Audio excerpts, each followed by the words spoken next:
January 12th, 2022. Bunnell, Florida.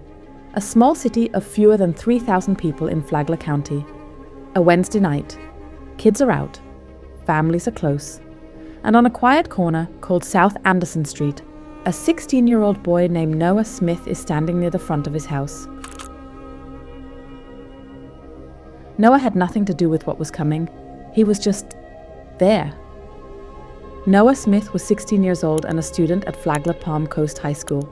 By all accounts, he was an innocent kid, not involved in any gang activity, not part of any feud. He was simply in the wrong place at the wrong time. What would kill him that night had been building for months, not over anything of real significance, but over pride, reputation, and the desperate need of a group of young men to never look weak. The story starts in September of 2021, 5 months before the shooting. Two loosely organized groups of young men had developed a bitter rivalry. On one side, a crew from Bunnell. On the other, a Palm Coast group called GSO, short for Get Stepped On. It started with a drive-by. A man named Johnson shot at a vehicle driven by an 18-year-old named Devandre Williams. Nobody was hurt, but the insult wasn't forgotten. From there, the feud moved online. Instagram, YouTube, the taunts escalated, rap songs, dares, threats. And then, just 5 days before the shooting, a YouTube video surfaced. In it, 4 young men, including Stephen Monroe and his friend Tyrese Patterson, pointed guns directly at the camera. A flex, a threat, a digital challenge to their rivals. The main target of their taunting was a man known as Ed Boy, Edward Sampson. On the afternoon of January 12th, Monroe and Patterson recorded an Instagram live video from Monroe's rental unit in Palm Coast. They waved guns on camera, calling out Ed Boy by name, mocking him, daring him to come out. He never responded. But that night, the three, Monroe, Patterson, and their driver Devandre Williams, climbed into a black SUV and headed to Bunnell. Not exactly to find Ed Boy, just to cruise the neighborhood, to show face, to prove they weren't afraid. Surveillance cameras in South Bunnell captured everything. 10 separate clips, 2 cameras, 1 mounted on a church, recorded the black SUV circling the neighborhood, blowing through stop signs, lights flickering on and off as it crept down South Anderson Street. At around 10 p.m., the vehicle stopped near the intersection of South Anderson and East Boo Street. Patterson, in the car, got into an argument with a man standing outside, Terrell Sampson, Ed Boy's younger brother. Williams began to drive away. That's when Terrell Sampson pulled a handgun and fired 3 shots at the vehicle. None hit. Nobody inside was hurt. They had 2 minutes. 2 minutes to leave.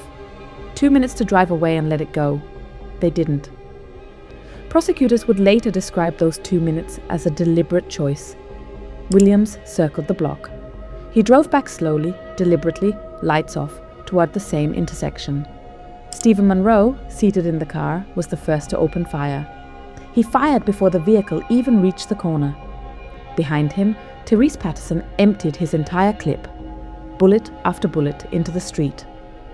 Noah Smith had gone inside when the car first passed by. A young woman near the house said the men had shouted, "Get out of the way," as they drove past.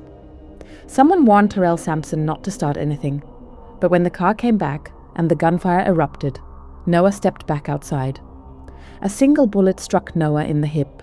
It pierced his aorta. His father, hearing the shots, rushed outside, put his son in their white Cadillac, and drove frantically toward the hospital. Prosecutors played a surveillance clip for the jury. A white Cadillac moving through a dark Bunnell street. Noah's father driving his dying son to the hospital. The courtroom went silent. The jury was riveted. It was the single most impactful moment of the entire trial. Noah Smith did not survive. The Bunnell Police Department began the investigation and handed it off to the Flagler County Sheriff's Office Major Case Unit.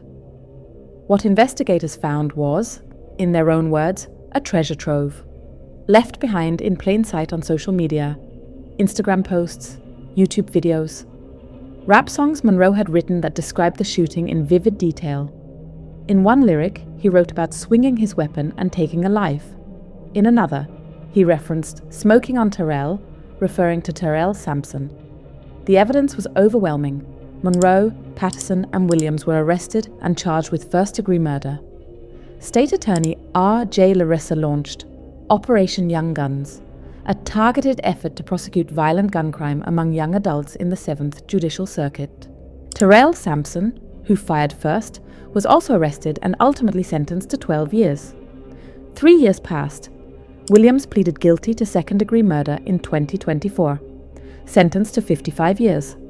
Patterson eventually pleaded guilty as well, receiving 30 years. Stephen Monroe was the last, and he refused every deal offered. The prosecution offered him 25 to 50 years in prison. Circuit Judge Dawn Nichols, who had reviewed all the evidence, pulled him aside more than once and told him bluntly, a jury would convict him. She described him as standing on train tracks, playing chicken with a train, and the train was going to win.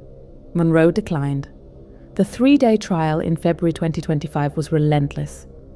Prosecutors presented over 24 witnesses and played the full sequence of 10 surveillance videos for the jury, building the case minute by minute, clip by clip.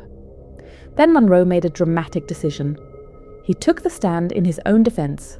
It did not go well. He had lied repeatedly to detectives after the shooting, fabricating an imaginary fourth shooter to deflect blame. He admitted in his final police interview that the man never existed. On the stand, he was combative. He interrupted prosecutors. He eye-rolled, smirked, and talked over questions, drawing repeated rebukes from the judge.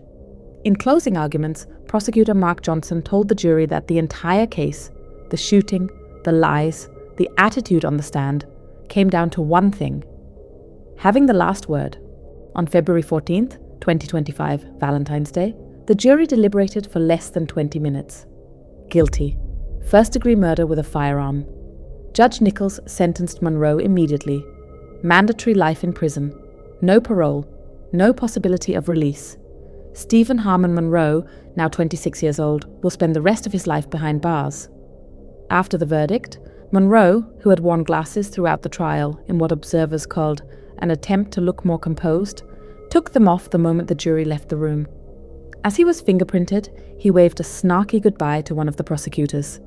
He never stopped trying to have the last word. Sheriff Rick Staley said after the conviction, "This killer was offered the deal of a lifetime and decided to roll the dice. Just like in Vegas, most people lose, and this killer did too." State Attorney Larissa said he had met Noah's family shortly after the tragedy and promised them justice. They got it. Noah Smith was 16 years old. He was standing near his house on a January night. He was not in a gang. He was not the target. He was just a kid. And the men who took his life over a feud that had no meaning, about a reputation that no longer exists, are now spending the best years of their lives behind prison walls. Stephen Monroe, life in prison. Devandre Williams, 55 years. Tyrese Patterson, 30 years. Terrell Sampson, 12 years. In memory of Noah Smith, 16 years old, gone too soon.